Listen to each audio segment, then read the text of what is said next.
Proportional Response, Book 1, Chapter 24, Part 10, Mercy Pays Off. Eldia sat back and allowed herself a satisfied smile. The others in the reporter's booth had become far too occupied with their own commentary to pay her any mind, which suited her. One of the women did give her a knowing smile and a wink, though, which she returned. Henry went back to his proposals to sanction the Daltons. All of them imposed extreme sanctions, extreme enough that only a supermajority of a full quorum could impose them. First, he brought up the Daltons illegally, forcing their own into indentureship through punishment for minor crimes. This caused a bit of debate, but when he laid out the indentureship contracts themselves, which forced the indentures to pay for their own room and board by saddling them with more debt and increasing their service, grumbles about slavery began to be heard. He managed to burn 3 more Penigra tokens before getting through a measure requiring a lot Zoltan indentures to be released, fines to be paid, and a review board to be formed to go through the New Dalton legal processes. He then brought up the mortality rates in the jobs some of those indentures had been forced into, mostly having to do with building warships and other weapons. He burned 2 more tokens there. Eldia scrutinized the ambassadors the best she could at that point and tried to get a read on the room. Henry had 3 more proposals to bring forth, one of which targeted the Penigra. He could probably burn a half dozen more of Datara's tokens at least, if he plays it right. The majority of the chamber is with him. Henry glanced up at Datara, then began to pay intense attention to his own screen. She couldn't see what was on it, but would have bet it was the Penigra ambassador. She looked up at the Birdman and saw him make several small, but rather odd, changes in posture. She tapped her pad and fed the recording through her translator. It came back with a single tag of subtle political body language and something about conceding the point and adding insult to injury.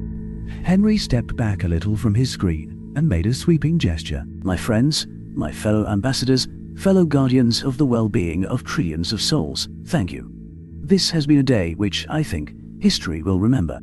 Never, in the history of this league, has this council been willing to stand up and impose meaningful sanctions on the Xultans.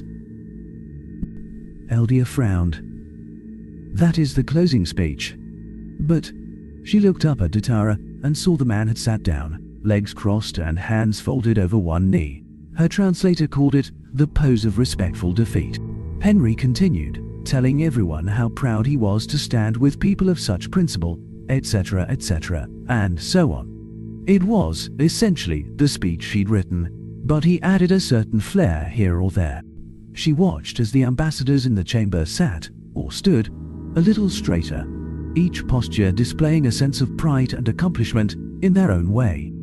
She looked down again at her beautiful, strong, vibrant man, who had just stood at the center of the league and bent it to his will, and a shiver ran from the crown of her head to the tips of her toes. Oh, darling, I am going to turn you every which way, but loose as soon as I get you behind closed doors. Henry kept his remarks brief, made a half-hearted call for further business which was met with light-hearted smiles, and dismissed the session. Everyone filed out quickly, and with a jovial air.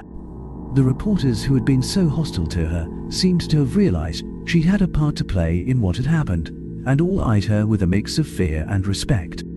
In her hurry to get out of the chamber and into her beloved's embrace, she didn't notice that the Penigra hadn't moved a muscle. Ambassador Datara sat in the pose of conciliatory defeat while everyone filed out, as was proper. These barbarians may not even be aware of the codes of civilized behavior, but I will follow them nonetheless. Even after everyone left, he still stayed, though protocol no longer required it. He sat, unmoving, as the lights dimmed and went out. It had been a long time since someone had been able to hand him a serious defeat in any arena, and he wanted to savor the taste of a battle well fought. After a time, he looked down at the empty space, which had been occupied by his rival, the one whom he'd come to respect against both his will and his better judgment, and came to a decision. Honor's price must be paid. Eldia had almost floated. It felt like floating anyway, back to the human embassy when pounding steps behind her drew her out of her dreamlike state. She turned to see a young Penigra chasing her down with an arm outstretched in the near-universal sign of a message carrier trying to flag down a recipient. Her curiosity piqued, she stopped and turned to face the runner. The Penigra caught up to her, took a moment to compose herself, then spoke with urgency in her voice. "Ambassador Ditara sent me to notify you that he is willing to grant you the interview you have requested of him, on the condition that you follow me back to my embassy immediately." Eldia eyed the messenger skeptically. What could Ditara possibly want at this hour? It is too late for... The messenger pulled out a datapad and turned to make sure that she could see the screen. "He said that, if you seemed reluctant, that I was to register this as an official visit with both your embassy and the humans, and to tell you that he will allow you to record the interview, provided that you swear the recording will only ever be seen by yourself and your paramour." Her contacts flashed a wall of text as it struggled with the last word, but the messenger continued. "He also said that this is a time-limited request, and that I was not to wait around for you to take too long to consider." She motioned for the Penigra to lead on, but the woman nodded and hit a few buttons on her pad instead. "The trouble with using gestures, I guess." "Thank you, ma'am.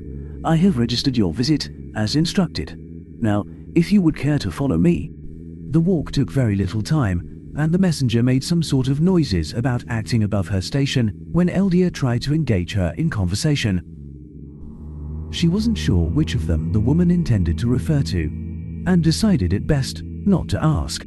When she finally reached the ambassador, the door shut behind her, leaving her alone in a stark room, which contained herself, some strange plants, a wall-sized screen, which displayed a cityscape showing truly breathtaking architecture, and the ambassador, who stood with his hands behind his back and his back to her.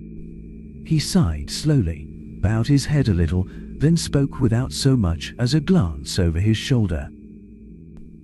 "Ecold, my homeworld, and the Golden Palace where sits the king himself. Consider yourself privileged to enter. Few have ever seen so much as a recording of this, and it is unlikely you will ever see it again. You will find that your recording device will not be able to capture this image. I show you this as a sort of apology for bringing you here under false pretenses. This will be no interview. I need you to deliver a message to your lover, my opponent." Again, her translator struggled with the word, but it seemed to be something about grudgingly respected adversary and possible future ally. "He behaved with honor and decorum in the chamber today, and stopped after I conceded defeat rather than push forward and uselessly humiliate me. For this, I owe him a boon. Unfortunately, the course of the next few years are set, and the decisions have been made high enough that I cannot even reach them. The primary boon I will grant is one that, if it comes to pass, I will be offering at great expense to my own life, and possibly even the standing of my house." The ambassador's head lowered more, and Eldia had only the barest moment to ponder how she managed to hear the capital letters before the man raised his head and gave every appearance of watching the video as he continued. "In the highly unlikely event that the humans manage to survive what is coming for them and lay these Altons low, I will, personally, go through the necessary channels and procedures to gain an audience with His Majesty himself, and will, at that time, plead humanity's case before the Crown. I expect that, at such a time, I will have little difficulty being brought before His Majesty and make my case. I give even odds, at best, as to whether I will survive what follows, whether my house will lose rank, and whether the Crown will look favorably on my proposal." The ambassador closed his eyes, or at least the eye that Eldia could see from the man's slightly turned head, and sighed deeply. "Note that my survival and the Crown's response to the proposals are not necessarily linked. Normally, offering a boon which puts not only my life, but my house's station at risk would be more than enough to satisfy my honor. However, as I stated, it is unlikely that I will need to carry through with my promise. Therefore, I give you one small piece of information to carry back to your dear Henry, for what it may profit you.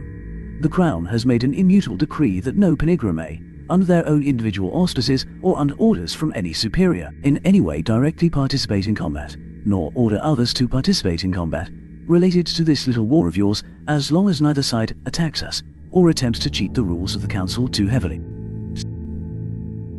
Any Penigra who violates this decree, including the King himself, would be guilty of a betrayal of the Crown, and his entire line would be banished from the kingdom for no less than 10 generations, and any who still survived when their banishment served would be re-entering the kingdom at the lowest caste.